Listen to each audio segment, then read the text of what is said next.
Hey everybody, welcome in. So this week is a little bit of a part two. It's the follow up to last week's exercise, the curveball exercise. And if you've been kind of living with um, things that you've created that maybe you're not excited that you created about, or issues about yourself that maybe you're not excited about, or maybe there's something you're really excited about. I mean, I tend to look at like what's got us stuck and what's wrong, but you can look at what's right too and what's going well because um, the more we put our attention on those things, the more they grow. So you can kind of go either way. Uh, Typically, though, it's like the things that are a little bit crunchy that tend to trip us up. So we're just going to take another look at that and kind of follow through and do what's next. Because really, the most important thing is owning it, owning all of it, owning where we get it right and owning where we get it wrong. Okay, so only time that we get to change anything is when we can see it. And owning it and seeing it are really just the same thing in two different words, right? We can't change where we're going, what we're doing, until we own that. And that's even if it's going great. I mean, there's always room for expansion, there's always room for more great. So today we're just going to kind of look at, a kind of a timeline. And timelines are great because you see how you got where you are. This one, we're going to kind of do a little bit of a reverse timeline. So, whatever you were working, whatever came up last week, the thing that got you, that was a zinger, that got under your skin, or the thing that was completely fabulous, whichever way you want to go, take that story and write what that is. And then you're just going to do a timeline, a straight line back, and kind of go through either decisions, big decisions, different situations, choices that you made that got you to where you are.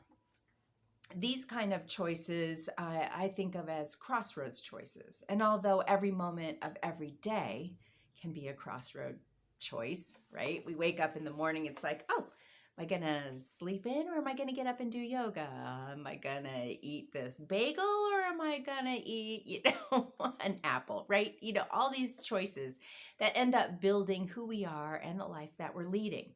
So we kind of want to take a little reverse look back at this story that came up last week and the decisions that got us there. So you'll just kind of take 10, 15 minutes and write what that story is or what came up in that exercise, and then trace it back. Just kind of look at those big crossroads decisions. Because once you see that clearly, you get to change it.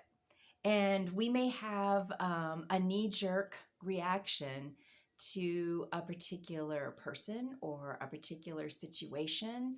And once we see that, we can change that, right? I definitely have my knee jerk reactions to certain people and certain things that they say and attitudes that they have.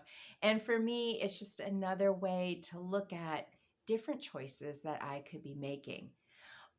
But this doesn't become clear until we can see it. And seeing it means owning it. So we're going to own it. We're going to own where we are. We're going to own what we love or don't love. And, change it or grow it into more, either way that you want to go. Uh, so take the time, look back, kind of look at those crossroads situations and see where they've gotten you. It's a great point to jump off and see changes you could be making. These, and they don't have to be big. This does not have to be monumental stuff. I mean, these are small things. And we have these little small building blocks that we do day in and day out that change the course of our life. If you're taking a walk every morning, if you're writing every morning, if you're whatever it is that you're doing, exercising, whatever it is that makes you feel better about yourself and your life, these things add up. So often it's just a matter of seeing what's really going on.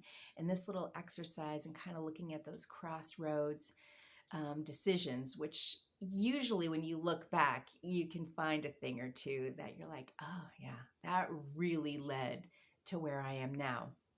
And then you get to decide and choose and go forward the way that you want to go forward and live the life that you want to live. And I think journaling is such a cornerstone for just becoming more aware of the habits or the habitual decisions, choices that we're making. And once we become aware, once we own it, once we know it, we get to do more of the same or something completely different. So I hope you really spend some time with the exercise, because I think it's kind of an awesome little insight thing. And happy writing. I will see you next week. If you have any questions, comments, leave it in the thread below. And I'll see you next time.